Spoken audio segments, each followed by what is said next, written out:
This episode brought to you by Honey, the easy way to save when shopping on your iPhone or computer. Guess what? I'm coming to Dublin. Come see me in Ireland at Vaticon, March 25th to the 26th. And the weekend right after that, you can see me in Chicago at C2E2, March 31st to April 2nd. Hope to see you there.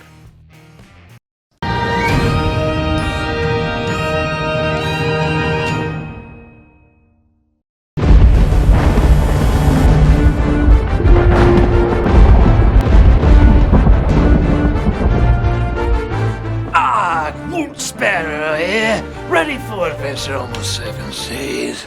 Hush, Walter! Did you see we're mourning the dead? What? What are you talking about? Davy Jones has been taken down. Oh. Maybe we finally beat the ink out of old Squidface? No. It means the dead float aimlessly through dark waters. Poor souls. I feel so sorry for them. So we're gonna fight them like those skeleton pirates? Grow up! Walter! What do you think this is, a Disney ride? Yes! No! No! This is Pirates of the Caribbean! Serious shit! There's the father of one of the main characters. He was hanged because he heard too much information. There's a little boy. He was hanged because he helped some random pirates out. Jesus, we're hanging kids now too? We opened the movie with it, Walter! I thought we would open the movie with fighting the Kraken or something. No, he's dead too. Wow, this all seems very different from before. What are you talking about, Walter? This was all planned from the beginning! From the development of the ride To the green lighting of the first movie, everything was building up to Pirates of the Caribbean being the most dramatic thing ever made! So toughen up, Walter. It's a pirate's life for us. Oh, okay, I see what you're saying. It's about the cruelty of mankind. Aye. The slaughter of innocents. Aye. The death of children. Aye. The auctioning of women. Whoa! Mr. Psychopath over here! Walter, I thought I knew you. But I thought we Get were... out of here, man. I can't even look at you. Jeez, just talk about hanging kids and he had to go and make it weird. What does he think we are, pirates or something? Oh, hey, there's Tamara's role this week before she got sick.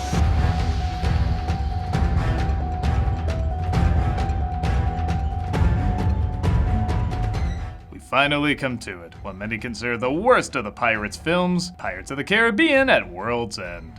Originally meant to end the Pirates trilogy, the film became the most expensive movie ever made at that point, and clocked in at 2 hours and 50 minutes. Not that the pirate movies have been particularly short, but the film suddenly decided it wanted to be heavy and serious, almost like it wanted to take that pirates changing back at the end of the first film and milk it for all it's worth. But that moment felt appropriately built up. This film started without a finished script, and brother does it show. So many things set up in the first film and even the second film are either dropped or drastically altered. This wouldn't be too bad if the movie still had some laughs, but because somebody decided we want to be Schindler's List for some reason, the film takes itself way too seriously. It was panned by critics, not particularly liked by audiences, and often serves as a punchline for unbearable sequels to sit through. So, is it as bad as all that? Yeah. But let's take a look at why. Because the Pirates films have always been about government control to abuse those in need. Okay, I think I got it. Wrong! This is Pirates of the Caribbean at World's End. There's that Disney logo that shows we're in for an enchanted hanging. Yeah, it doesn't even ease you into it. It dives right into its own self-important ass, with anyone who ever has been or ever helped pirates in the past being hanged, including civilians, women, and like mentioned before, even children. Don't worry, we'll get you a booster seat for your neck breaking. What the hell am I watching? Look, if they wanted to make this heavier or darker, fair enough. A lot of things we thought would stay light have gotten heavier over the years. This is like going from Ghostbusters 1 and 2 to opening the third one like Sophie's Choice. Does the ending of the last one really match the opening of this one? I got a jar of dirt, I got a jar of dirt, and guess what's inside it? Like two perfectly fitted puzzle pieces from two entirely different puzzles. They start singing the pirate song, which is apparently what our new head villain Beckett was hoping for. Look at them all through the darkness I'm bringing. They're not sad at all. They're actually singing. Cut to Singapore, where we see Elizabeth and the resurrected Barbossa are trying to meet with one of the pirate lords. Your masters expected us, and an unexpected death had cast a slight pall on our meeting. Is she getting turned on? Yeah, many of the characters in this are quite different from the last film too. Like Elizabeth was always good at using her brains, and in between films she learned sword fighting from Will. Okay, cool. But in this one she acts like she was always a bloodthirsty pirate, and it makes no sense.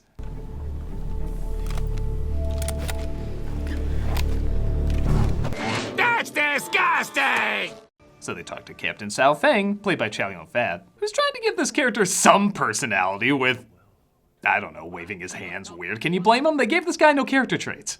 You have requests to make on me. I find myself in need of a ship and a crew. And a plot that'd be helpful. Oh wait, I'm being told we actually have too much plot. Oh, would you mind taking some of ours? A thief tried to make off with these. He says a thief tried to break in earlier to steal his navigation of charts, and no surprise, he thinks he's connected to them. Hi, Will! Oh, that didn't help, did it? Actually, that is kind of what happens as she reacts when they threaten to kill him. He has no further need for it. Aha! Gotcha! Nobody would gasp at losing Orlando Bloom. At the most they would muster in, We waste 10 minutes here until something finally happens. Yeah, get used to me saying that could have been cut. As it looks like they were followed by soldiers.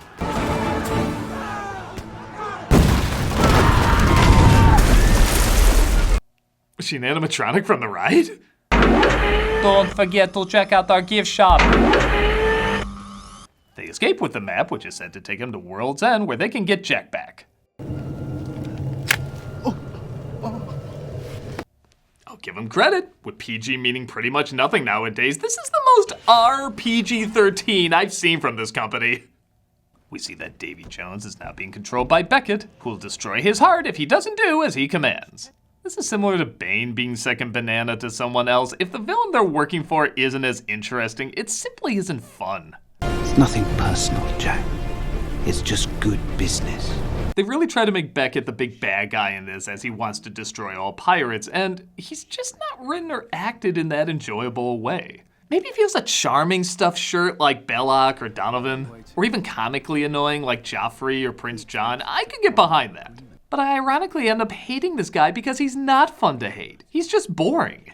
Davy Jones was cool, he had an awesome backstory and design, he had a neat way of talking. This guy just acts like that kid who brags about how he got to play the newest video game first. This ship do as directed. And yet here you are. Captain is to sail it as commanded. You're mad. The immaterial has become immaterial. I got the new Grand Theft Auto before you did. Don't worry though, the amazing charm of Will and Elizabeth will once again entrance you. How long do we continue not talking? Once we rescue Jack, everything will be fine.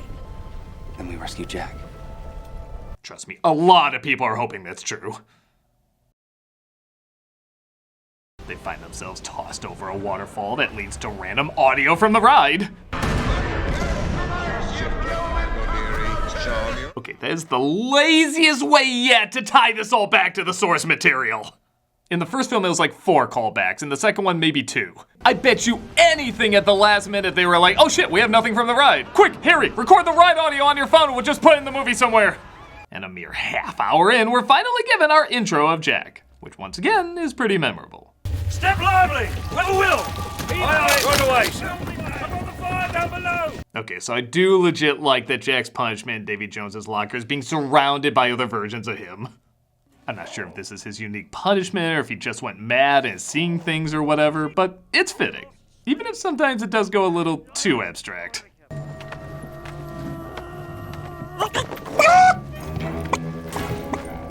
Yeah, why do I get the feeling the Gore Verbinski that directed this would have said yes to Jack's artificial nose in the first movie?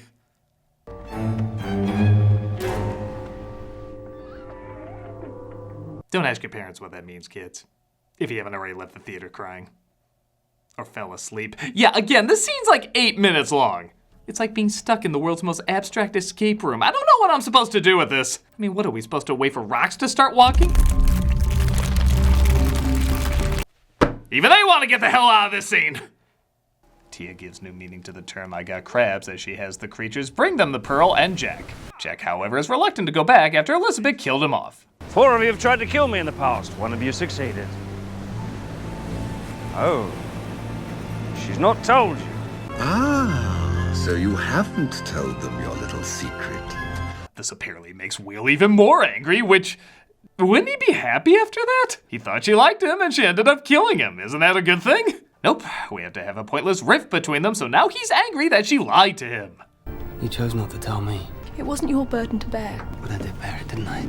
I've seen couples argue over rom-coms that tested their relationships more than this. Good. This should be in the care of Davy Jones. Even Tia seems different. Like, remember in the first film how much fun she was? She was cracking dark jokes, flirting, and celebrating what a twisted world we live in. Now she's a total wet blanket. Like, everything she says has to be so goddamn serious. There is a cost must be paid in the end. The worst fate a person can bring upon himself. To be with she who love him truly. Do not forget it was by my power. Trapped in this single form. Like someone who hears a joke about the Titanic and reminds you, oh, people died. Never forget the rapping dog. But we can pretend to depress you even more as hundreds of souls pass through the haunted shores because Davy Jones isn't there to guide them. One of them being Elizabeth's father. Father! Elizabeth! Take the line! No thanks, I think I'm happier out of these movies. In all seriousness, Price does play this very well. I legit believe he's lost in between worlds and all of that really is from his acting. Are you gay? I think I am. Well, maybe it's an extension of my mental breakdown substituting a kind of reality in place of a bureaucratic nightmare. Either way, it's confusing. I learned that if you stab the heart, yours must take its place. They're told that whoever stabs Davy Jones's heart will have to replace it with their own heart and become captain. Jack mulls it over, and I'll give him this. This is a creative way to do exposition. The Dutchman must have a captain. Well, that's even more than less than unhelpful. Sail the seas for eternity. The sequel to Inside Out is a little bit more loaded than I thought it would be. They finally figure out the way back is to capsize the ship before the green flash at sundown takes place. And okay, I know this is basically a cartoon, but how the hell did they tie themselves like that? Howee! What a predicament! The guns don't work, and they try to figure out what steps to take next. Along the way, they see that Davy Jones was forced to put his pet down. It's okay, he told him about the rabbit shrimp before he did. Oh yeah! They're captured, though, by Captain Sao Fang, who made a deal with Beckett and also a deal with Turner, creating, oh no, an even bigger rift between him and Elizabeth. I need the pearl to free my father. Oh, right, an hour in, and I forgot he was even a character. Hell, I think they forgot even the reason they were getting Jack. In the last movie, it was because they missed him. They traveled to the end of the world for him. They were freaking crying over him. Would you sail to the ends of the earth? Aye. Yes. Now suddenly it's because the pirate song is sung and they have to save everyone else. They apparently didn't even like him. Did no one come to save me just because they missed me? The monkey's the most consistent character in all the movies. They're sent to Beckett and Jack has a conversation with him that lasts 6 minutes. Now, it doesn't sound too long, but when it's nothing but confusing plot exposition, you start to feel like one of those brain-dead souls in those rowboats. The belligerent homunculus and his friend with the wooden eye. The black pearl was to be mine. That's so it was. Exchange for fair compensation. Clear my debt with Jones. Lord Beckett's not going to give up. The only shippers can outrun the The Dutchman. rest go with me aboard the Pearl, and I'll lead you to shipwreck. Elizabeth is not part of any boat. Out of the question. What's not the question? With me killed, you'd arrive at the cove. Then we have an accord. Find it a stronghold nigh impregnable. Seriously, it's almost like we're watching the writers trying to figure out what the hell is supposed to happen next. I want to hear the guy from Life of Brian say, I'm making it up as I go. So like 5 deals are made, including one where Elizabeth basically gives herself to this captain because it'll piss off Will. Done. They are pirates. I have had more than enough experience dealing with pirates. Yeah, you got your priorities straight. And Sparrow escapes, agreeing to be a spy for Beckett. And at 1:15, the entire running time of many decent adventures, not including the credits, we're not even at the halfway point yet. Well, screw it. I need a moment to process a very important question. Why is the rum gone? You know damn well why it's gone watching this.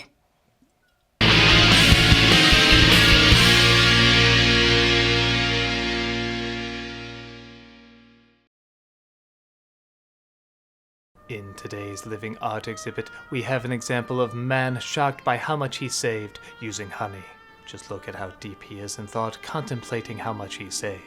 There now appears to be a cat in this living art exhibit, but he is not letting that get in the way, and he is doing a very poor job of that. Perhaps he is thinking, how do you feel when you find a deal? Do you feel smart, lucky, excited? He no doubt feels surprised when he gets a deal, like he's receiving a treat for free. Thanks to Honey, manually searching for coupon codes is a thing of the past. The exhibit continues to pretend the cat is not a threat to his sponsorship, and acts like nothing is wrong, even though everything is wrong.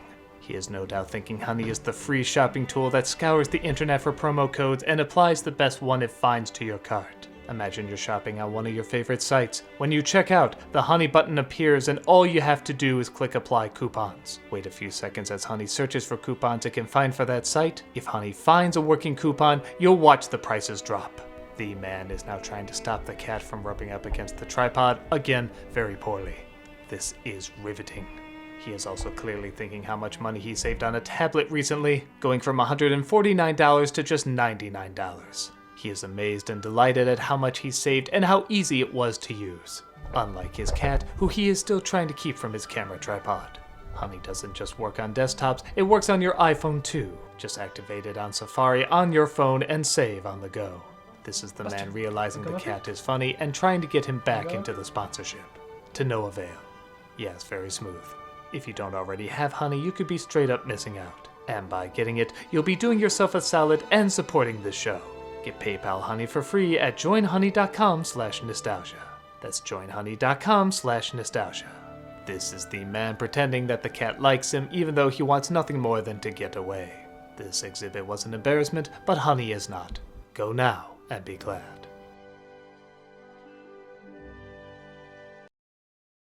Doug plays Arkham Asylum for the first time ever every Friday on Twitch. We also have content 5 days a week. Hope to see you there. The Awesome Store is back open.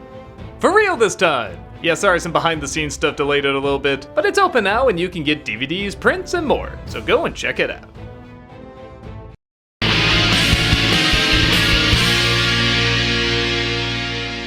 So Elizabeth is at the hands of Captain Cao Fang as he, for some reason, confuses her for the goddess Calypso.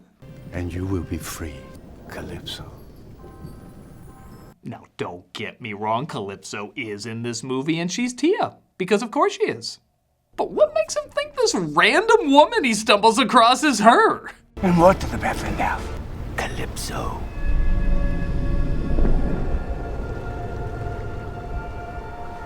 Maybe I missed something, but in a film that's 3 hours of explaining pointless side quests, could you blame me? And I will take your fury. Yeah, how's that plan on showing Will up? This is like Peach showing up Mario by going to a dragon convention and then being shocked when something bad happens. They're attacked, though, by the Dutchman, as his final request is that Elizabeth take over as captain. You are captain now. Go in my place. Wow, you're making Kirk's rise to captain in 2009 Star Trek look pretty coherent compared to this. Elizabeth. She's reunited with Norrington. Want to make out on trying to get back at Will, as well as Bootstrap Bill. You know my name. Yes, I know your son. I swear you look just like him.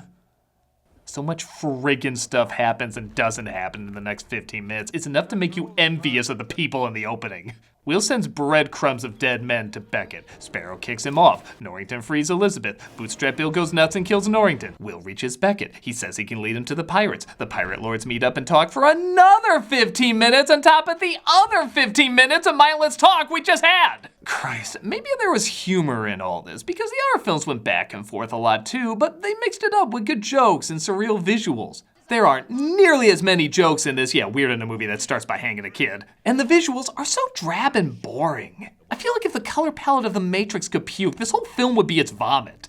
Also, the other films kept adding stuff, new characters and creatures and so forth. Here we have the Pirate Lords, but honestly they don't do much. They look cool, I want to know more about them, but they just kind of scream at each other and that's it. This is madness. This is politics. No, it's not true. At the center is a guy who barely knows where he is half the time. Well, they have this guy talk funny and pretend they built up what his voice would sound like. They didn't, but whatever. And they even have Keith Richards. Holy shit, the guy Jack Sparrow was based off of is playing his father, and they do nothing with him. He's just there. Actually, no, him just being there would be funny, like a walk-by cameo or something. But instead, they give him these empty lines that somehow leave less of an impact than if he had no lines. Code is the law. You're in my way, boy. Sea turtles, mate. Barbossa is right. Not likely. Granted, I do dig this line. It's not just about living forever. The trick is living with yourself forever. All right, that's not bad. Now get over here! The only scene that kind of works is between Davy Jones and Tia, who's been revealed as Calypso. Maybe it's because these two actors are so odd and talk in such over-the-top ways, but for the short time they have, I do legit believe their bizarre romance together. Honestly, I kind of wish they had their own movie. Would you love me if I was anything but what I am? My heart will always belong to you. Also, there is something funny about Bill Nighy finally being able to show his real face, and it's still covered in so much other shit you can't recognize him. I think Lorenzo Music showed his face more as Garfield than Nighy is Davy Jones. You be the cur that led these wolves to our door. This leads to, you guessed it, more people meeting up and just talking, as Beckett and the pirates make a switch between Jack and Will. Jones can't touch dry land for 10 years at a time, and as much as this movie is overwritten, goddammit, couldn't they show how they got Davy Jones in that bucket there? Did they carry him in the bucket? Did they put the bucket on land? He had to make a big jump into the bucket? Did he nudge the bucket with the weight of his feet to move it? This film needs more humor, and I would have laughed my ass off at this. Do you fear death? I think he fears a lot of things coming in the future. The pirate's plan is to release Calypso from her human bond and ask for help. Someone must speak the words, Calypso, I release you from your human bond. It must be spoken as if to a lover. And seeing how I look like a half-burned Captain Crunch, obviously it'll be coming from me.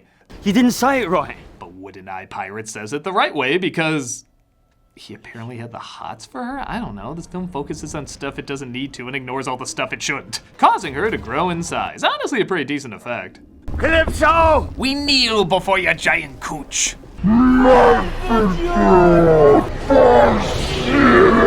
Should I be censoring half these words? I think a lot of these are YouTube no-nos now. She gets a bad case of the crabs again, and they think she abandoned them. But Elizabeth, now totally a pirate captain, guys, gives an encouraging speech to rally the troops that I don't believe they get behind for 1 minute. You will listen to me. Listen! They will hear the ring of our swords and they will know what we can do! Okay, so she's not half-assing it. You can tell she's putting in the effort, but she's just not convincing. They will see free men and freedom! I've only seen this pirate lord for a few minutes and I completely believe that's a pirate captain over Elizabeth. Gentlemen, hoist the colors.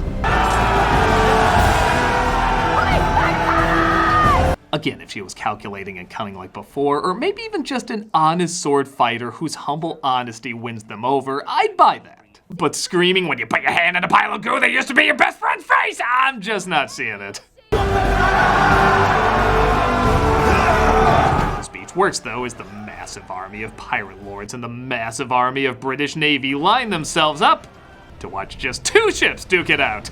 Right? They were building up this giant epic battle. Everyone needs to get involved, and it's just 2 ships spinning around like they're in a potty.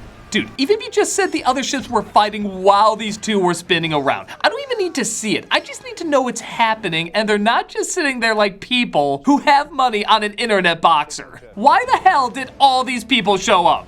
Calypso. The only one who does anything is Calypso, who I guess is causing the storm and whirlpool, but I don't know, why couldn't she just lightning strike all the ships herself then? Normally I wouldn't care that much, but because you spent literally hours over explaining everything, I want every goddamn T crossed and every I dotted. Race up yours, you cockheaded decade! Die is the day words live That was complete gibberish. Rush just wanted to see if anyone would call him out on it. Meanwhile with Jack, I'm not even gonna bother. But he does break free and gets a hold of Jones's heart. You wanna know one of the signs you're watching a bad pirate movie? When you're 2 hours in and you get to your first sword fight. Think about that. There's scenes where they have swords, even an occasional moment where if you blink you miss someone getting stabbed. But this is the first time we see what most people would qualify as an actual sword fight. That's like having a Star Wars movie and nobody fires a laser until 3 minutes before the end credits. There's just some goddamn unwritten rules. Will you marry me? I don't think now's the best time! In the heat of the moment, Will and Elizabeth have Barbossa marry them because, yeah, they've really shown through the majority of this film that they're gonna work. Dearly beloved, we gather here today. Today, the kisses to the mask, you foxy cur. Hey, remember when this movie started with a little boy getting hanged? Now it's shenanigans! And you know what? Originally, I didn't like this climax. It felt too one-note and didn't give the gigantic battle it was promising. But by God, there's life and humor to it. The stunts are creative and silly, the momentum keeps your adrenaline up. I even love how Davy Jones, in all the over-explained confusion, has to remember if he has the key to the chest. You can do nothing without the key. I already have the key. No, you don't.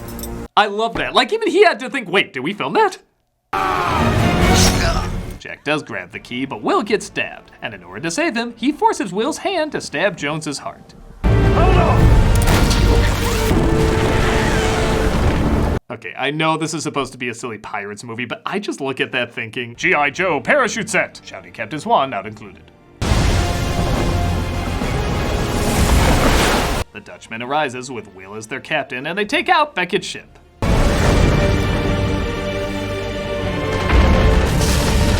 So while this death scene is a lot of fun and hilariously over the top, I'm sorry, it's way too cool a death for this character.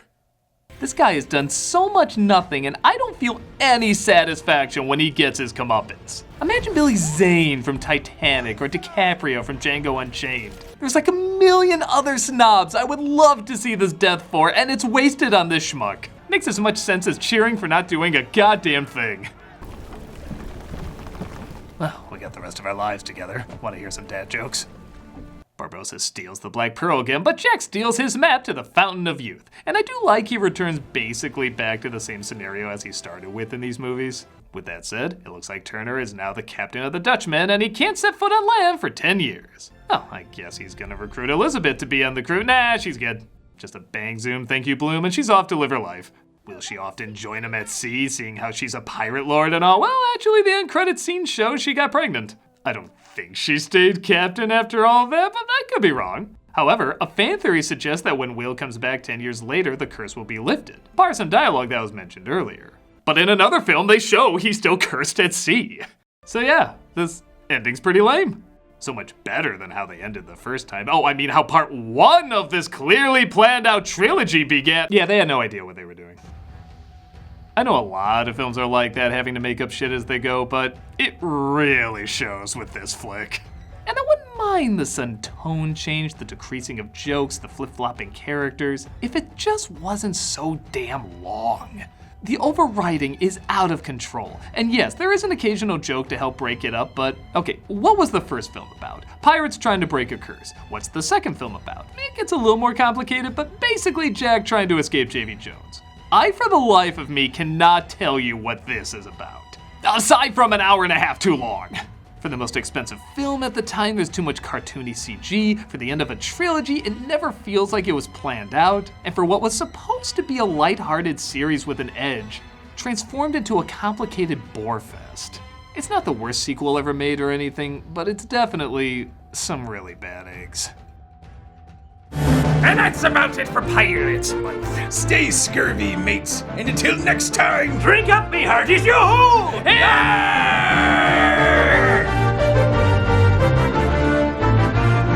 Wait, we still got like 2 more movies. What?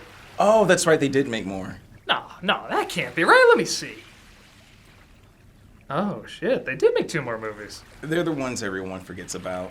Whatever. Tamara will be playing my part then. What are they even called? There's one called Secret of the Ooze? Race up yours, you cack-headed decade! We're still doing cameos for charity, and this month we're doing the Kennedy Krieger Institute. Kennedy Krieger Institute is internationally recognized for improving the lives of tens of thousands of children, adolescents, and adults with neurological, rehabilitative, or developmental needs. They do this through inpatient and day hospital programs, outpatient clinics, home and community services, education, and research. It's an amazing organization, and you can help them out. If you want a cameo from me saying happy birthday, good luck, or whatever, click on the link below and be giving to a good cause. If you're like, nah man, I don't want a cameo from you, you suck. Well, consider checking out this organization anyway, because it really is a great place with great people. Take a look at all the various ways you can help out.